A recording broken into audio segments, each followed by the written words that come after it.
British advanced pain clinic, నొప్పి మాయం, surgery దూరం. For appointments 91555563. హాయ్ హలో నమస్తే, welcome back to our channel. ఈరోజు మనతో ఉన్నారు amphi certified mutual fund distributor అయిన బొనగల సలోమోన్ గారు. సార్తో మాట్లాడదాం. నమస్కారం సార్. నమస్తే అండి విరాట్ గారు. ప్రీవియస్ ఎపిసోడ్స్లో అసలు మ్యూచువల్ ఫండ్స్ అనేవి అండ్ ముఖ్యంగా ఈక్విటీ మ్యూచువల్ ఫండ్స్లో పేదవాళ్ళకి, మధ్యతరగతి వాళ్ళకి ఎటువంటి ఆప్షన్స్ ఉన్నాయి, అసలు ఎందుకు ఇన్వెస్ట్మెంట్ స్టార్ట్ చేయాలి, వాట్ ఈస్ వాట్ అనే దానికి ఒక రీజనింగ్ అనేది మీరు ఇవ్వడం జరిగింది.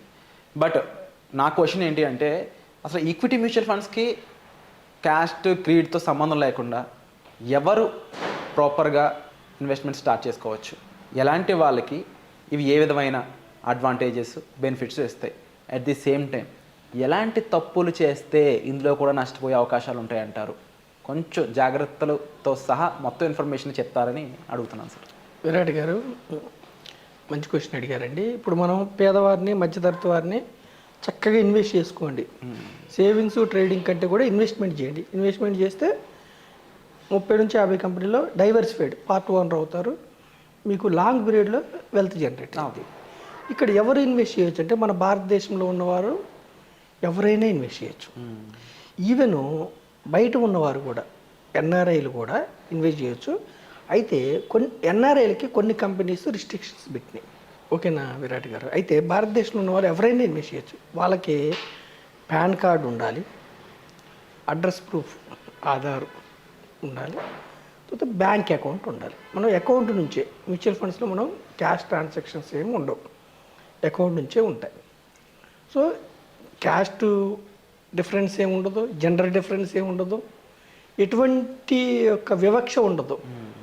మన దేశం ఇస్తున్న మంచి అవకాశం ఏంటంటే, ఎవరైనా చదువున్నా లేకపోయినా, ఏ రిలీజియన్ అయినా, ఏ ప్రాంతం అయినా కానీ మనం మ్యూచువల్ ఫండ్లో ఇన్వెస్ట్ చేసుకోవచ్చు. అయితే చేయవలసిన పనులు ఏమిటంటే, మ్యూచువల్ ఫండ్స్లో షార్ట్ పీరియడ్లో అద్భుతాలు జరగవు.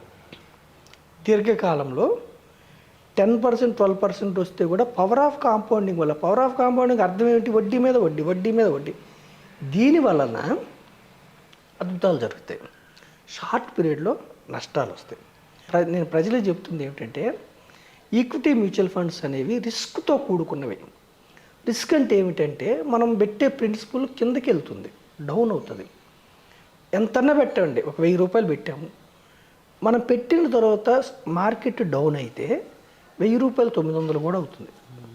లంసం పెట్టాము, 1,00,000 పెట్టాము, 90,000 కూడా అవుతుంది. రిస్క్ ఉంటుంది. రిస్క్ ఎందుకు ఉంటుందంటే, మనం గత ఎపిసోడ్లో చెప్పుకున్నాం, ఎందుకు? ఓనర్షిప్ కాబట్టి రిస్క్ ఉంటుంది. అయితే మార్కెట్స్లో ఒక కంపెనీ యొక్క షేర్ ఎప్పుడు నెట్ ప్రాఫిట్స్ బాగుంటేనే ముందుకెళ్తుంది. కానీ కొన్ని సందర్భాల్లో మన చీటికి మాటికి, అమెరికాలో జలుబు చేస్తే మనకు దగ్గు వస్తుంది, ప్రపంచ మార్కెట్లో బాగాలైతే మన మార్కెట్ డౌన్ అయింది. ఇదంతా మార్కెట్స్ అనేవి ఇంటర్ రిలేటెడ్. క్రూడ్ ఆయిల్ దగ్గర నుంచి, డాలర్ దగ్గర నుంచి దానికి ఇంటర్ రిలేటెడ్. కాబట్టి చీటికి మాటికి మార్కెట్స్ అప్ అండ్ డౌన్స్ అవుతాయి. అందుకే మనం ఏం చెప్తున్నామంటే, షార్ట్ పీరియడ్ కోసం ఈక్విటీ మ్యూచువల్ ఫండ్స్కి రావద్దు. వస్తే ఈక్విటీ మ్యూచువల్ ఫండ్స్ కాకుండా లిక్విడ్ ఫండ్స్, డెట్ ఫండ్స్ ఉంటాయి, అవి షార్ట్ పీరియడ్కి. లిక్విడ్ ఫండ్స్కి, డెట్ ఫండ్స్కి వస్తే ధనవంతులు కాలేము. ఎఫ్డీ కంటే కొంచెం ఎక్కువ వస్తుంది, ధనవంతులు కాలేము. ఈక్విటీ మ్యూచువల్ ఫండ్స్లో దీర్ఘకాలంలో ధనవంతులు అయ్యారు. సెన్సెక్స్ 1,00,000 రూపాయలు 45 ఏళ్ళు 8 కోట్లు అయింది. సో ఈక్విటీ మ్యూచువల్ ఫండ్స్లోకి వస్తే ఒక ఆర్డినరీ పీపుల్, యూత్ ధనవంతులు అయ్యారని ప్రూవ్ చేయబడింది. ఈక్విటీ అనేది అసెట్. రియల్ ఎస్టేట్ ఎలాగో ఈక్విటీస్లో వచ్చిన వాళ్ళకి కోట్లు, లక్షలు వచ్చాయి.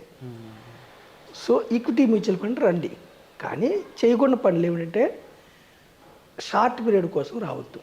ఒక లక్ష్యం పెట్టుకుని రండి. ప్రతి మనిషికి ఉండే లక్ష్యం రిటైర్మెంట్ అండి. యూత్కి యవ్వనంలో మనం రిటైర్మెంట్ గురించి ఆలోచించాం, కానీ లైఫ్ అయితే లీడ్ చేయాలి కదా. ఒక 25 ఏళ్ళ వ్యక్తి 50 ఏళ్ళకి వచ్చే వరకు ఉద్యోగం ఉన్నా పోయినా ఒక కార్పస్ క్రియేట్ చేయాలనే ఒక డ్రీమ్తో రండి. 50 ఏళ్ళు వచ్చే వరకు మీ స్టేటస్ మారిపోవాలనే డ్రీమ్తో రండి.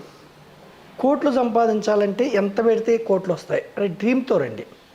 ఒక 20-25 ఏళ్ళ తర్వాత బ్రహ్మాండమైన ఇల్లు కట్టాలి, పిల్లలను బ్రహ్మాండమైన ఎడ్యుకేషన్ ఇవ్వాలి, ఈ డ్రీమ్తో రావాలి.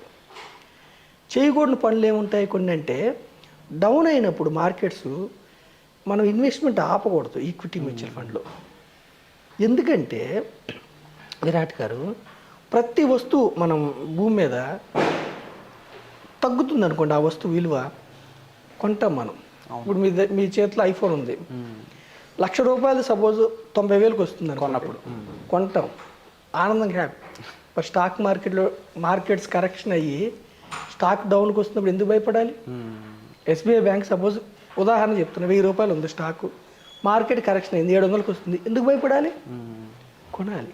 లాంగ్ టర్మ్లో దీనికి లాంగ్ టర్మ్లో ఇది 90,000కి ఐఫోన్ కొన్నారు, లాంగ్ టర్మ్లో ఎక్కువ పెరిగినప్పుడు మీకు అమ్ముకోవచ్చు కదా. అలాగే స్టాక్స్ కూడా డౌన్ అయినప్పుడు కొనాలి. ఇంకా యాపిల్ అన్న ప్రోడక్ట్ అన్న డిప్రిషియేట్ అవుతుంది, కానీ స్టాక్ మాత్రం అప్రిషియేట్ అవుతుంది 100%. అప్రిషియేట్ అవుతుంది. సో మనం ఏం చేస్తున్నామంటే ఈక్విటీ మ్యూచువల్ ఫండ్లో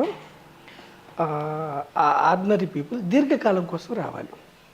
సరే, ఎవరెవరు ఇన్వెస్ట్ చేయొచ్చు అంటే ఎవరైనా ఇన్వెస్ట్ చేయొచ్చు, బ్యాంకు ద్వారా మాత్రమే ఇన్వెస్ట్ చేయొచ్చు. అంటే ఈక్విటీ మ్యూచువల్ ఫండ్లో రావాలంటే ఫస్ట్ కేవైసీ ఉండాలి, నో యువర్ కస్టమర్. కేవైసీ ఎలా చేయాలి ఏమిటంటే మనం వాళ్ళని డిస్ట్రిబ్యూటర్స్ అడిగినా చెప్తాం, కొన్ని ఆన్లైన్ ప్లాట్ఫామ్స్ కూడా ఉన్నాయి. అయితే ఈ మధ్య నేను ప్రజలకు చెప్పేది ఏంటంటే ఈక్విటీ మ్యూచువల్ ఫండ్స్లో కూడా కొన్ని సైబర్ నేరస్తులు, కొన్ని ఫినాన్షియల్ సంస్థలు మిస్గైడ్ చేస్తున్నాయి. స్టాక్స్లో పెట్టండి, అవి పెట్టండి, ఇవి పెట్టండి అని ఫ్రాడ్ చేస్తున్నారు.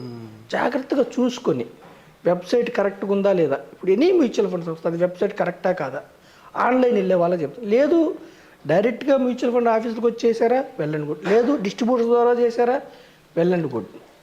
సో ఎవరైనా ఈక్విటీ మ్యూచువల్ ఫండ్లో మనకి ఎంటర్ కావచ్చు.